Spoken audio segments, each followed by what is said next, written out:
Assalamualaikum warahmatullahi wabarakatuh. Perkenalkan, nama saya Juliana Duran, NIM 2110520077, kelas PGMI 2C. Saya akan memenuhi tugas mata kuliah Filsafat Pendidikan yang judul materi tentang problematika pendidikan di Indonesia dan solusi penanganannya. Pendidikan di Indonesia masih menjadi salah satu sektor dalam negeri yang membutuhkan perhatian khusus. Pasalnya, masih banyak masalah-masalah yang cukup signifikan yang belum bisa teratasi.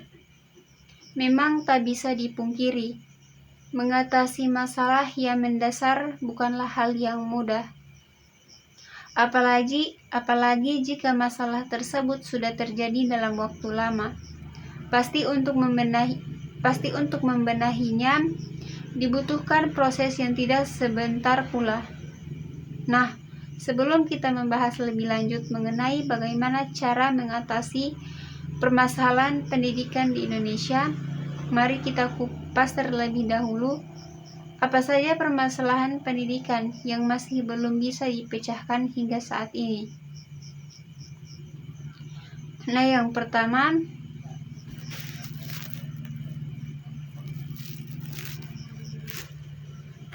masih banyak siswa yang berprestasi rendah. Menurut Presiden Jokowi, diperlukan upaya yang lebih besar untuk menekankan jumlah siswa berprestasi rendah. Di tahun 2030, beliau menargetkan untuk mengatasi tingginya persentase siswa berprestasi rendah hingga 15-20%. Kedua, tingginya presentasi siswa yang mengulang kelas. Ditambah lagi, selain tingginya siswa berpresentasi rendah, presentasi siswa yang mengulang kelas juga masih tinggi. Datanya mencapai sekitaran 16%.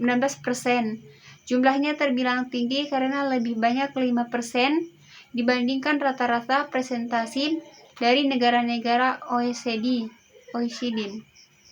Ketiga, presentasi ketidakhadiran siswa di kelas yang tinggi. Kemudian ada juga permasalahan mengenai ketidakhadiran siswa. Di Indonesia, presentasi ketidakhadiran siswa di kelas masih termaksud cukup tinggi. Tentunya untuk mengatasi hal ini dibutuhkan penanganan yang menyeluruh. Lantas apa saja yang bisa dilakukan untuk menanggulangi permasalahan pendidikan Indonesia? Yang pertama, meningkatkan kualitas tenaga pendidik. Tenaga pendidik tentunya memiliki peranan yang sangat penting dalam mengatasi permasalahan pendidikan di Indonesia. Sebenarnya Indonesia memiliki banyak jumlah pengajar. Hanya saja banyak kuantitas ini tidak diimbangi dengan kualitas. Kemudian yang kedua, meningkatkan efisiensi proses belajar. Kemudian solusi yang dapat dilakukan selanjutnya adalah terkait dengan proses belajar. Untuk membangun pendidikan yang optimal, proses belajar perlu dikaji lagi. Apakah sudah sesuai dengan kebutuhan siswa atau belum? Kemudian yang ketiga, menambah penyediaan dana pendidikan. Berbicara tentang dana, penyediaan dana di sektor pendidikan masih terbilang kurang maksimal. Bukan hanya biaya untuk lembaga pendidikan formal ataupun informal, tapi biaya untuk mendukung fasilitas dan properti seperti alat tulis, buku, seragam, dan juga transportasi masih perlu ditingkatkan lagi. Baik, itulah materi yang bisa dapat saya sampaikan. Wassalamualaikum warahmatullahi wabarakatuh.